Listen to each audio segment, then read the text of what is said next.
예배는 나의 시온성 오 거룩한 곳 아버지치 내 사모하는 누구든지 스스로 경건하다 생각하며 자기 열을 제갈 물리지 아니하고 자기 마음을 속이면 이 사람의 경건은 헛것이라. 하나님 아버지 앞에서 정결하고 더러움이 없는 경건은 곧 고아와 과부를 그 환난 중에 돌보고 또 자기를 지켜 새 속에 물들지 아니하는 그것이니라. 안녕하십니까, 박세종 목사입니다. 2021년 12월 1일 12월의 마지막 달이 되었습니다. 마지막 남은 한 달이지만 2021년도도 끝까지 유정의 미를 잘 거둘 수 있기를 진심으로 소망합니다. 오늘은 모라비안 경건주의의 아버지라 부를 수 있는 니콜라스 루드비 진첸도르프에 대해서 함께 알아보도록 하겠습니다. 이 진첸도르프는 독일의 모라비안 경건주의의 창시자라고도 말할 수 있습니다. 우리가 흔히 성경 묵상할 때 묵상이라는 말이나 또는 경건한 신앙생활을 해야 한다는 말을 할 때 이 경건이라는 말에 대한 의미를 몸으로 평생 삶으로 실천한 자가 바로 이 진첸도르프라 말할 수 있겠습니다. 우리가 신앙생활을 하는 가운데 있어서 이 진첸도르프에 대해서는 잘 알려진 바가 없을 것입니다. 하지만 신앙생활에 있어서 경건한 생활을 좀 하고 싶은 분들이라면 이 진첸도르프의 신앙과 삶에 대해 한번 알아보시면 더욱더 여러분의 신앙생활에 보다 큰 의미를 가질 수 있을 것입니다. 특별히 또 선교를 원하시는 분들에 대해서는 이 진첸도르프의 세계 선교, 이 선교에 대한 의미를 어떻게 가졌는지에 대해서 우리가 잘 배울 수 있을 것입니다. 그가 남긴 유명한 어록이 있는데 그 말은 이렇습니다. 나에게는 단 한 가지 열망밖에 없다. 그것은 예수님, 오직 그분 한 분밖에 없습니다. 라고 말을 하였다는 겁니다. 우리가 신앙생활을 할 때 우리의 삶의 중심에는 오직 예수님이라고 과연 말할 수 있을까? 오직 그분만이 내 삶의 중심이고 그분만이 우리의 삶 자체가 될 수 있는가라는 말입니다. 어찌 보면 우리의 신앙은 우리의 삶의 액세서리와 같은 것은 아닌지 오늘 이 진첸도르프의 신앙을 통하여 한번 우리의 신앙을 깊게 성찰할 수 있는 계기가 될 수 있으면 참 좋겠습니다. 먼저 이 진첸도르프의 생애에 대해서 함께 알아보도록 하겠습니다. 진첸도르프, 그의 집안은 개신교적 신앙 때문에 망명한 남부 오스트리아 귀족 집안 출신이었습니다. 1700년 5월 26일 독일 드레스덴에서 한 귀족의 아들로 태어났습니다. 그의 아버지는 진첸도르프가 태어난 지 6주 만에 세상을 떠나고 4살이 되던 해에 어머니가 재혼하여 다른 곳으로 가버렸습니다. 그로 인하여 이 진첸도르프는 경건한 할머님의 보살핌 아래 성장하게 되었습니다. 진첸도르프의 할머니 헬리테 카타리나 폰 게르스도르프는 귀족의 품위를 잃지 않으면서도 경건한 개신교 신자로서 당시 경건운동을 활발하게 일으키고 있었던 야콥 스페너 교수의 열렬한 후원자로 있었던 것입니다. 이 진첸도르프는 4살이 되던 해에 할머니의 신앙 덕분에 예수님을 영접했다고 합니다. 그리고 9살 되던 해에 서인도에 대한 선교 보고서를 읽고 예수 그리스도의 복음을 전 세계에 전파하는 것을 자기 생애의 목적으로 삼겠다고 결심했다고 합니다.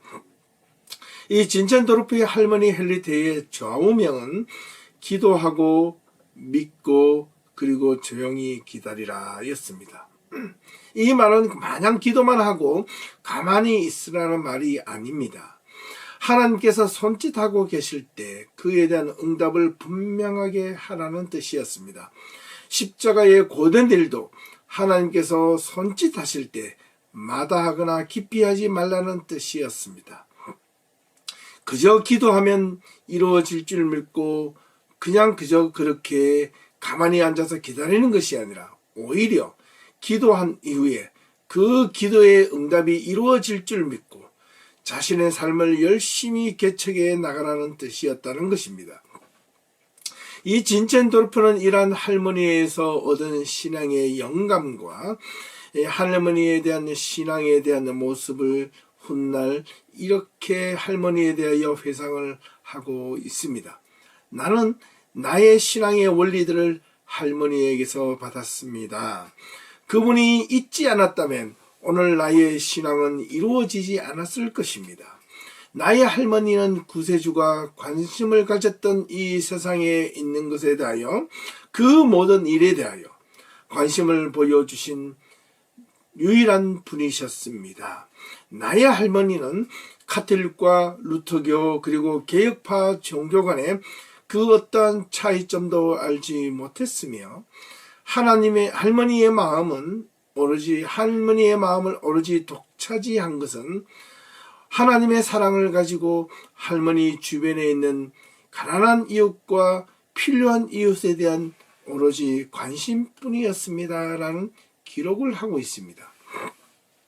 이런 이 진첸도르프가 할머니에 대한 회상을 돌아보는 모습을 통하여 우리가 알 수 있는 것은 그가 이후 본격적인 이 모라비안 경건주의 또는 헤르누트 공동체를 세우며 초교파적인 신앙운동을 펼쳐나가게 된 이유가 바로 할머니의 영향을 받았던 것은 틀림없습니다.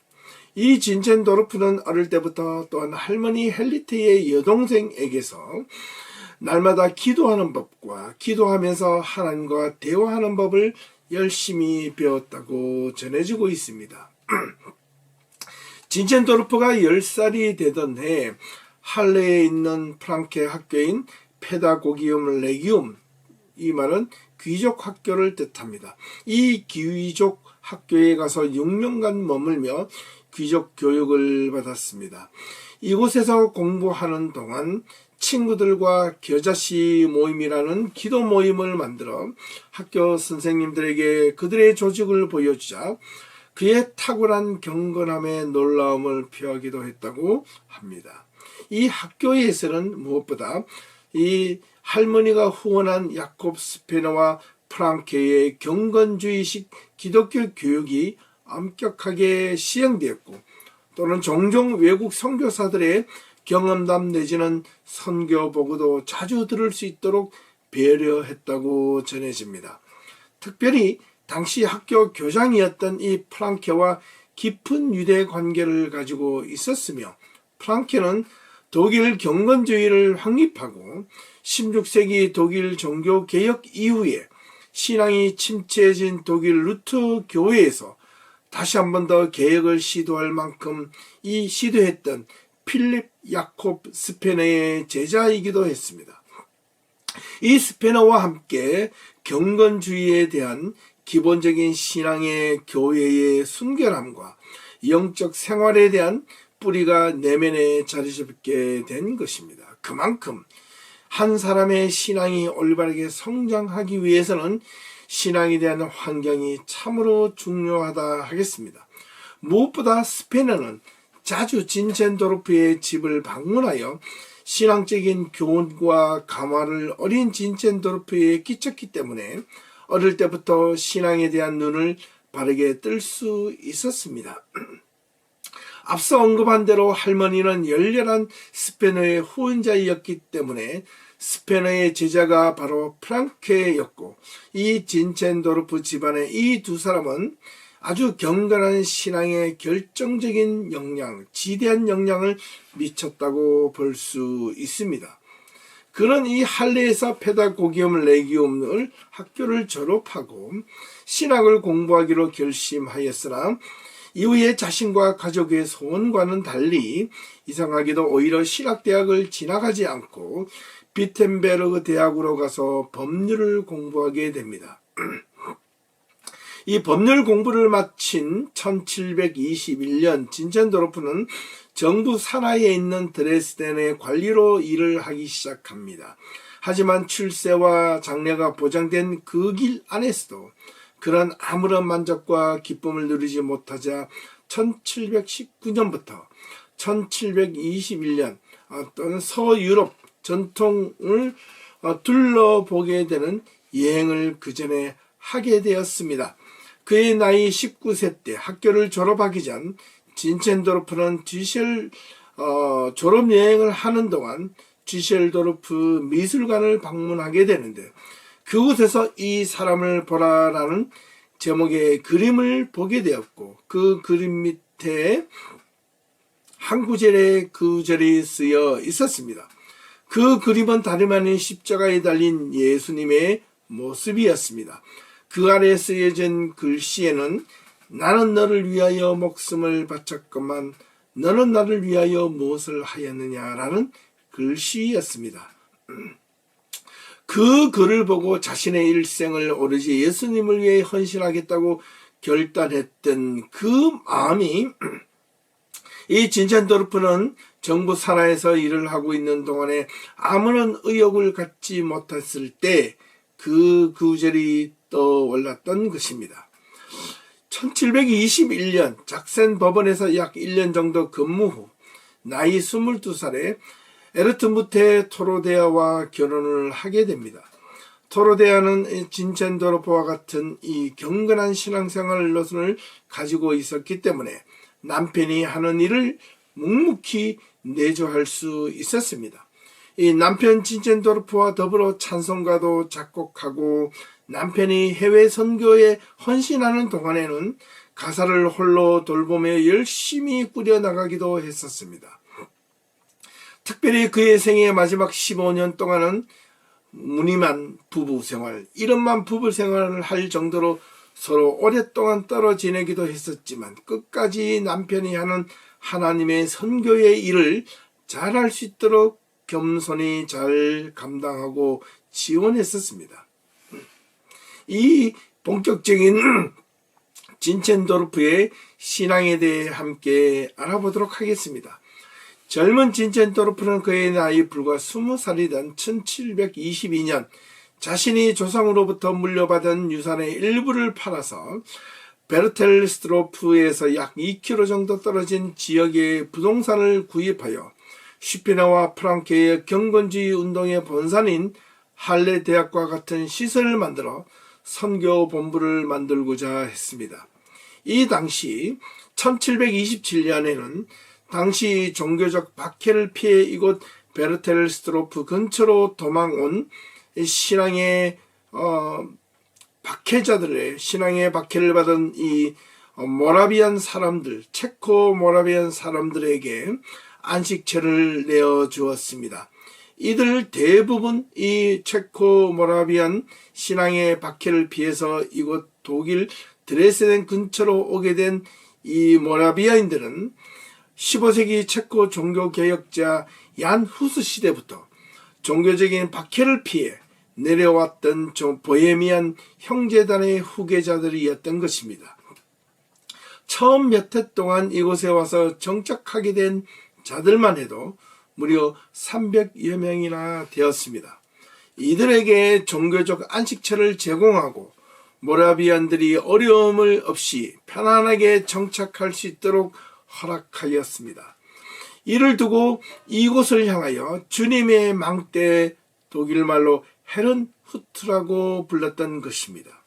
그래서 이 진첸도르프라고 하면 헤른후트가 연상될 만큼 아주 중요한 신앙적 의미와 삶의 의미 그리고 공동체적 의미를 가지고 있었습니다. 이곳에서 모라비안 사람들은 진첸도르프를 자기들의 지도자로 세워 그를 따르게 되었습니다. 진첸도르프는 백작이라는 칭호를 받았습니다. 하지만 그런 백작이라는 칭호보다 하나님의 종으로서 더 많은 일을 하게 되었는데 특별히 앞서 언급한 것처럼 찬송가를 많이 작곡하여 모라비안들에게 토요일, 일요일마다 아침 6시와 10개의 그룹으로 나누어 여러 곳에서 기도와 찬송의 예배를 드리게 하고 10시까지 2km를 걸어 교회에 정식 예배를 드리기도 했었습니다. 그만큼 자신들의 신앙에 충실했고 그들의 신앙 속에서 경건을 유지해 나가려고 열심히 삶으로 노력을 했었습니다. 예배가 마치면 다시 오후에 헤르누트로 돌아와 장로나 진첸도르프 백작이 설교하는 가운데 아침 일찍 예배에 참석하지 못한 자들을 대상으로 다시 예배를 드렸습니다. 저녁 9시가 되면 젊은이들을 중심으로 흩어져서 찬송하며 행진하는 가운데 집으로 돌아가서 하루를 마감하는 식으로 신앙생활에 최선을 다했던 자들이었습니다. 이 진첸도르프는 1727년 루터교 감독 시험에 합격하였고 1728년 자신의 할머니가 세상을 떠나자 모든 정부의 공직과 변호사직을 버리고 목사를 안수받은 이후 28년 동안 소위 모라비안 운동으로 알려진 경건 운동을 이끌며 한 생애를 본격적으로 시작하게 되었습니다. 종교적 박해를 피해 흩어져 살고 있었던 모라비안들이 진첸도르프를 중심으로 예수 그리스도 안에서 하나로 뭉치게 되는 결과를 가져오게 되었던 것입니다. 특별히 모라비안 교회의 24시간 기도 운동은 아주 유명합니다. 형제 자매별로 나누어 24시간 하루 종일 계속 중보 기도를 하기 위하여 각자에게 부여받은 1시간 기도 시간, 그 기도 시간을 맞춰서 기도하는 것이었는데 이 기도 운동은 무려 100년 이상이나 지속되었으며 이러한 중보 기도 운동이 200년 이상 수많은 사람들이 모든 대륙으로 선교를 위해 파송되는 놀라운 결과를 가져오게 되었던 것입니다.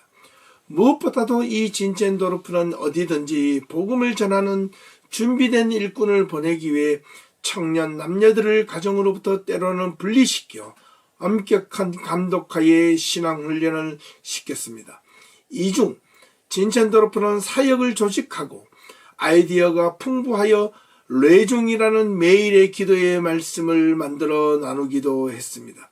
이 중보 기도 모임이 시작된 이후에 진첸도르프는 말씀을 선택하여 주말마다 한 장로가 이 말씀을 선택하여 주면 그 가운데 한 장로가 가정을 돌며 그날의 말씀을 전달하고 묵상하게 하였던 것입니다. 어떻게 보면 성경 묵상의 본격적인 시작은 바로 이 진첸도르프에 의해서 시작되었다고 볼 수 있겠습니다. 각 가정을 도는 장로는 매 가정에 있는 각 부부들과 가정마다 개인과 집안의 성화된 삶을 살고 있는지 진지하게 묻고 답을 얻기도 했으며 가정마다 화목한 가정 분위기, 신앙의 분위기를 계속해서 유지하고 있는지도 점검하기도 했었습니다. 이렇게 진첸도르프가 몬 뇌중이라는 말씀 모음집은 거의 280년간 묵상책으로 보급되기도 할 만큼 큰 영향을 미쳤고 전 세계의 언어로 번역되어 각 가정마다 신앙의 묵상집으로 활용되기도 하고 있습니다. 1700년대 초반 개신교 교회는 당시 세계 선교에 대하여 약간의 침체기를 가지고 있었고 이에 대한 진첸도르프는 선교에 대한 불씨를 지핀 장본인이 되었던 것입니다. 1727년 8월 13일 모라비안의 지도자가 된 이후에 그들과 함께 기도와 금식을 하던 중 오순절 성령 체험을 경험하게 되고 1728년 서인도와 그린랜드 그리고 터키 등지에 선교사를 파송할 것을 결의하게 됩니다.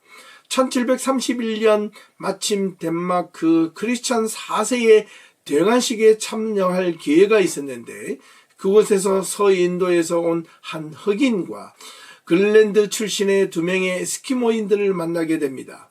그들 모두가 선교사를 보내주기를 간절히 원하자 1732년 2명의 선교사를 드디어 서인도 제도에 파송하게 되면서 개신교 최초의 선교사를 파송하게 된 역사적 발걸음을 내딛게 된 것입니다.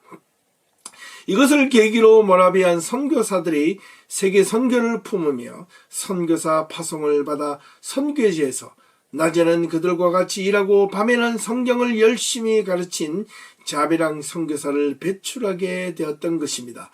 이후 진첸도르프가 죽은 이후에도 약 150년 동안 무려 1930년대까지 약 3만 명에 가까운 해외 선교사를 파송하며 해외 선교에 적극적으로 헌신하게 되었던 것입니다.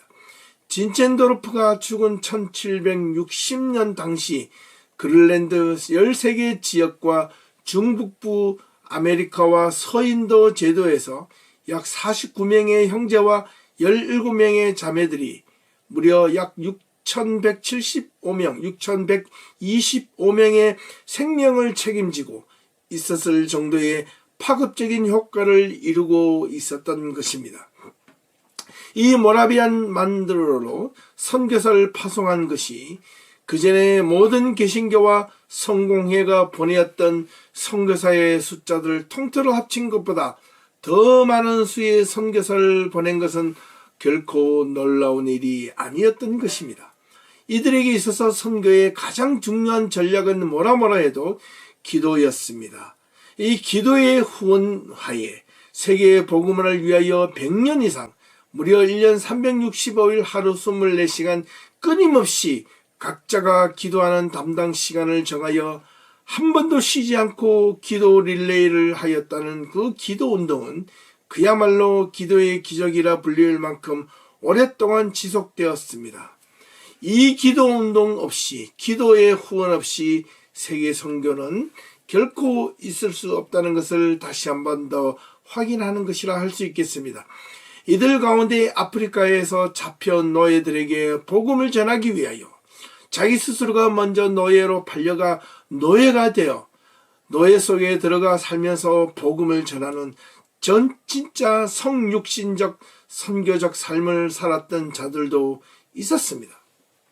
특별히 모라비안들은 자비랑 선교사를 파송하는 일을 많이 하였는데 이유는 자신들의 삶을 통하여 자신들의 신앙을 증거하기를 원했으며 원주민들보다 부유한 생활을 결코 하지 않고 그들과 함께 어울려 살았던 것입니다.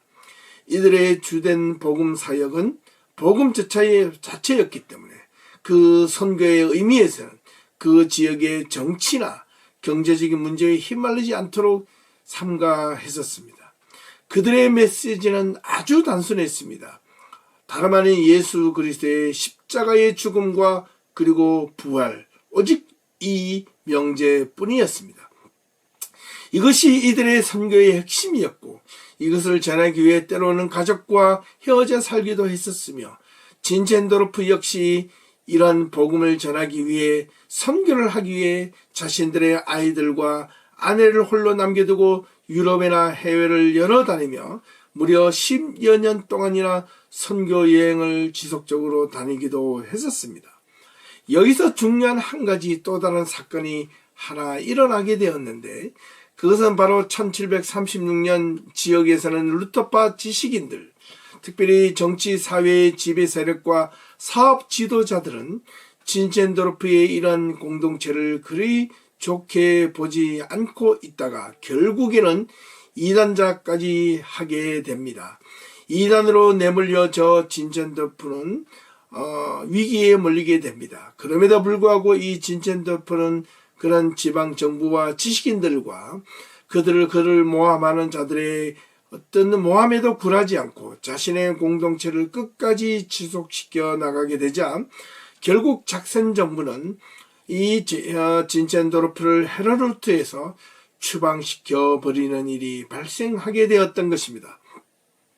이때 진첸도르프는 루터 교단에서 목사로 안수받은 정식 목사였으나 루터 교회에서는 루터 교안에 이 진첸도르프가 남아서 넓은 의미로 기독교 공동체를 형성하기를 바랬지만 민족주의 생체가 강했던 루테 교회가 이질성을 가지고 있었던 이 모라비안 교도들을 쉽게 영접하지 않았기 때문에 오히려 축출했다는 것이 맞을 것입니다.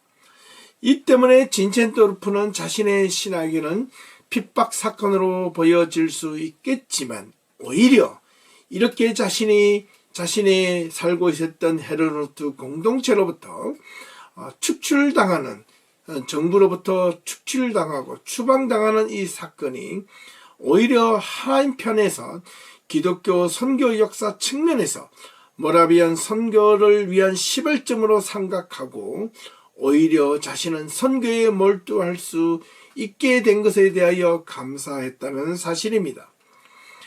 여기에 또 한 가지 중요한 사건이 일어나게 되는데, 모라비안들은 진첸도르프의 영향 아래 세계 곳곳으로 흩어져 선교 사역을 하고 있었던 것입니다. 이런 모라비안 선교지를 방문하러 미국행 배에 올라탄 자가 바로 그 유명한 감리교 창시자인 요한 웨슬레였습니다. 요한 웨슬레는 당시 런던에서 성경 공부를 지도하며 아주 유명한 어떤 신앙의 지도자로 활약하고 있었지만 그 역시 신앙에 대하여 열심히 전도하고 헌신하였지만 번아웃되고 말았습니다.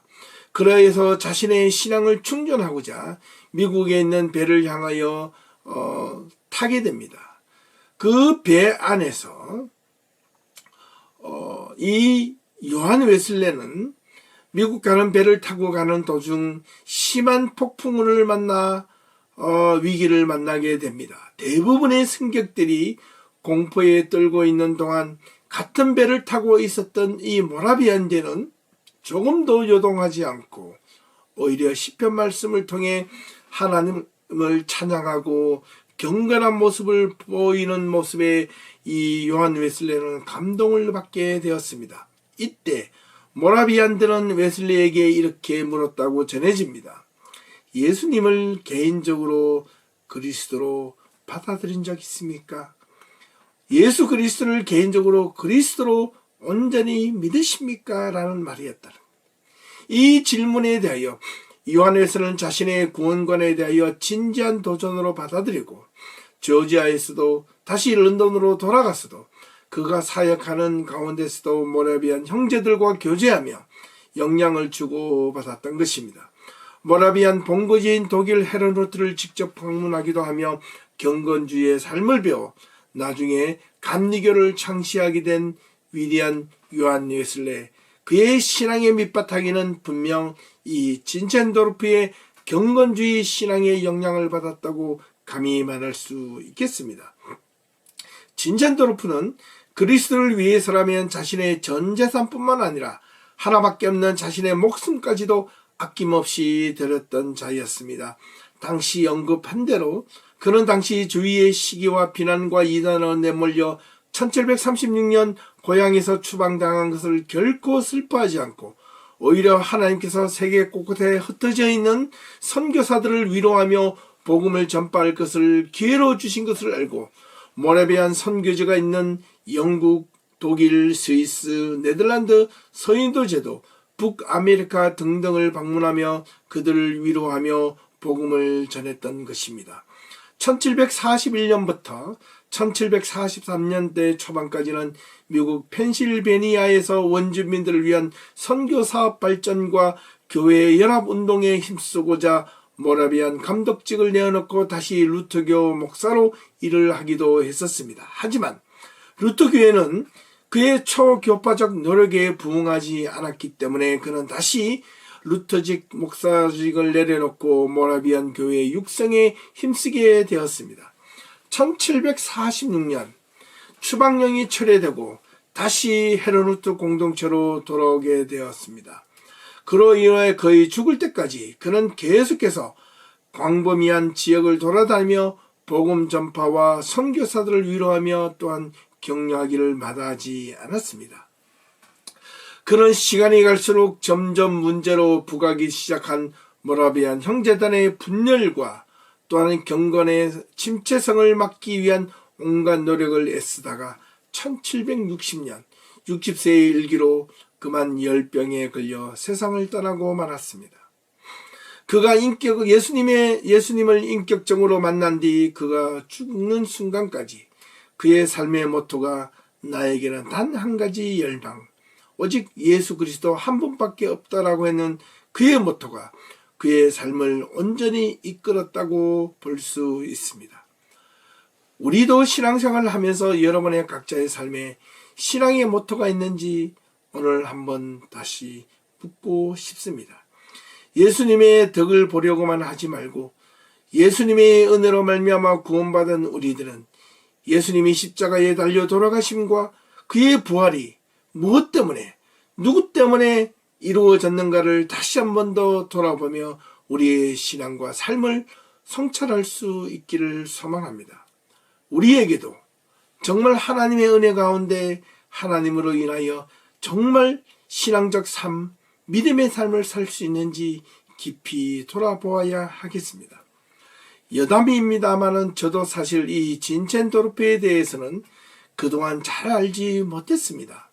제가 독일에 가서 박사학위를 공부하며 또 논문을 다 쓰고 구술 시험을 치르는 동안 저의 시험관 중 한 분이 그 교회사 교수님이 바로 이 진첸도르프를 전공한 전공자였다는 사실을 알고 제가 교회사 구술 시험을 진첸도르프의 삶과 신학에 대하여 열심히 공부해서 구술 시험을 치른 바가 있습니다. 그래서 더욱더 열심히 공부하여 그의 생애를 연구하는 동안 이 진첸도르프의 삶과 신앙에 대하여 깊이 이해하게 되었고 또한 그의 신앙과 삶의 의미를 본격적으로 알고 난 뒤에 또 하나의 저의 신앙에 귀중한 영향을 미쳤던 분 가운데 한 분이라 말할 수 있습니다.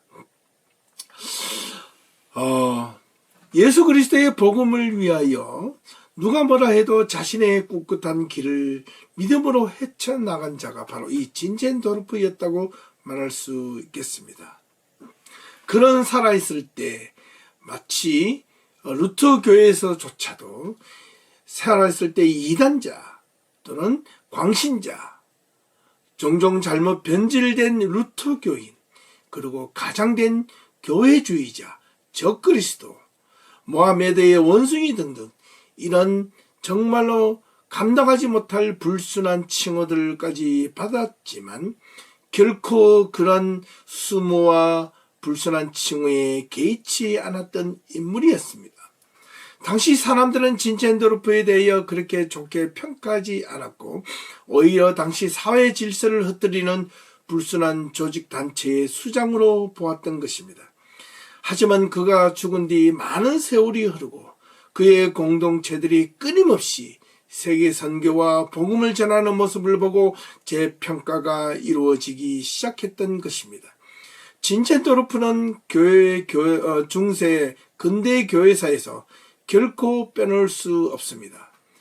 정말 고대 교회사에서 빼놓을 수 없는 어거스틴이나 이 중세 교회사의 중요한 개신교 종교개혁자였던 마르틴 루터와 같은 이런 평민 출신이 아닌 오히려 백작 칭호를 받을 만큼 아주 높은 귀족 출신 집안이었습니다. 그렇기 때문에 오히려 이 진첸도르프는 자기가 선교하는데 이 백작 귀족 집안 출신이라는 이유가 오히려 선교의 방해가 되기도 하였습니다. 당시 그는 그대 시대의 가장 훌륭한 귀족 가문에 태어나 지도자가 되는 귀족 교육을 받았음에도 불구하고 이 귀족 교육보다 더 놀라운 하나님의 복음을 온전하게 받아들이고 그 복음이 세상의 출세와 권력의 달콤함을 눌러버렸던 것입니다. 자신이 가지고 있던 모든 전 재산을 내어놓고 모든 육신과 정신의 열정을 복음을 위하여 다 쏟아부었고 그렇게 헌신하였지만 앞선 그 반대로 자신의 귀족 신분이라는 것 때문에 선교하는데도 한계를 느꼈던 자이기도 했었습니다. 예를 들면 이 북아메리카 북미 원주민 선교를 강조하고 실제로 선교에 동참하였지만 원주민의 사도, 원주민의 진짜 가족이 될 수는 없었던 것이었습니다. 그가 스스로 낮은 자의 모습으로 아무리 취할 수는 있어도 신분의 낮음을 선교지에서는 결코 인정받을 수 없었던 것입니다. 그럼에도 불구하고 이 진첸도르프는 자신의 귀족 신분을 결코 내세우지 않고 오히려 그것을 사도 바울처럼 분도처럼 여기며 그들과 함께 끊임없이 동고동락하려고 노력했던 자이었습니다. 이 진첸도르프의 신앙과 삶을 통하여 우리의 신앙의 경건을 한 번 더 다시 깊게 성찰해 봅니다. 오늘 본문이 있는 이 야고보서 1장 26절, 27절의 말씀을 읽을 때마다 저는 이 진첸도르프가 떠올려집니다. 누구든지 스스로 경건하다 생각하며 자기 혀를 재갈 물리지 아니하고 자기 마음을 속이면 이 사람의 경건은 헛것이니라. 하나님 아버지 앞에서 정결하고 거짓이 없는 경건은 곧 고아와 과부를 그 환난 중에 돌아보고 또 자기를 지켜 세속에 물들지 아니하는 이것이니라. 제가 신앙의 모토로 삼고 있는 성경 구절 가운데 하나가 바로 이 야고보서 1장 26절, 27절 말씀입니다. 사랑하는 성도 여러분, 우리가 매주 수요일마다 이렇게 신앙의 위인들을 함께 살펴본 이유가 분명 무엇인지 이제 이해하시겠습니까? 교회가 교회로서의 자리를 올바르게 자리 잡지 못하고 흔들리고 있을 때 이러한 믿음의 선조들의 신앙과 삶, 그리고 그들의 희생이 없었다면 지금 우리의 신앙, 우리의 자리는 결코 온전하게 없었을 것입니다. 믿음으로 나아가기 위해 먼저 우리 자신의 신앙을 깊이 있게 돌아보고 그리스도인으로서 삶, 그리스도인으로서 신앙의 경건을 어떻게 이루어 나가야 할지를 깊게 생각해보고 돌아보고 되짚어보는 시간이 이 수요일마다 될 수 있었기를 진심으로 소망해 봅니다. 진첸도르프는 무엇보다 자신의 모든 것을 내어놓으며 진정한 공동체를 지향했습니다. 오늘날 같이 개인주의가 득세하고 이기주의가 창궐한 이 시대에 정말로 공동체의 삶, 희생적인 삶, 함께하는 삶이 얼마나 힘있게 만들어주는지 보여주는 아주 좋은 사례라 하겠습니다. 우리 예배교회의 공동체, 우리 예배교회 성도들이 정말 한마음 한뜻이 되어 신앙에서 정말 이러한 공동체가 과연 될 수는 없는지 묻고 싶습니다. 교회가 이합 집산으로 개인의 신앙에만 몰두하거나 내가 왜 예수 믿는 것이 그저 물에 물 탄 듯 그저 그렇게 제대로 된 신앙생활이 아니라 종교생활을 흔히 말하는 썬데이 크리스찬으로서 삶을 살아간다면 그 신앙의 가치는 결코 무의미하게 될 것입니다. 나이가 많든 나이가 적든 우리의 믿음의 공동체 안에서 함께 모여야 하고 함께 기도하고 함께 해야 하는 교회의 이유, 그 이유를 분명하게 세워나갈 수 있어야 하겠습니다. 교회를 섬기고 함께 예배를 드리는 가운데 특별한 이유 없이 괜히 이런저런 핑계를 대며 교회를 나오지 않는 그런 예배에 참석하지 않는 행위는 오히려 교회 공동체를 오히려 와해시키고 교회 공동체를 진정하게 소중하게 여기지 않고 오히려 자신의 안락한 신앙생활, 자신의 신앙생활을 합리화시킬 수 있는 그런 위기가 있다는 것을 결코 간과해서는 안 될 것입니다. 우리는 죽을 때까지, 우리가 다리에 힘이 있을 때까지 걸어서라도, 아니 기어서라도 교회에 나와 함께 예배드리며 교회를 세워가려고 하는 그런 결단, 그런 노력이 반드시 있어야 하겠습니다. 그런 공동체가 있을 때 진정한 공동체, 진정한 하나님의 성도들의 모임이 될 수 있지 않겠습니까? 오늘날 교회는 어떤 교회입니까? 어떤 공동체입니까? 정말 자기를 희생하여 바쳐서 하나님의 복음과 말씀을 듣고 신실하게 살아있는 믿음의 공동체가 되기 위하여 우리는 얼마나 거기에 헌신하고 있는지 우리는 되돌아보아야 하겠습니다. 교회의 책임과 사명은 분명 하나님의 말씀으로 양육과 성장을 이루어야 되고, 그리고 선교에 있다는 것을 결코 잊어서는 안 됩니다. 우리 모두 다시 한 번 더 열심을 다해 교회의 모임에 참석해야 하겠습니다. 이런 헤르누트 공동체적 모습을 함께 닮아갈 수 있기를 진심으로 소망하며 오늘 말씀을 마치도록 하겠습니다. 사랑하는 성도 여러분, 오늘 말씀을 들은 우리 예비교회 성도들, 또한 믿음의 공동체들, 하나님의 거룩한 성도들이요, 헤르누트 공동체의 그 신실하고 순결한 신앙 공동체의 모습을 한번 닮아가 보지 않겠습니까? 그 가운데 하나님의 얼마나 위대한 능력과 정말 희망과 소망과 꿈이 우리들에게 펼쳐지는지 우리가 한번 경험할 수 있는 모든 성도들이 다 될 수 있기를 진심으로 소망하며 오늘 말씀을 마치도록 하겠습니다. 감사합니다. 수고하셨습니다.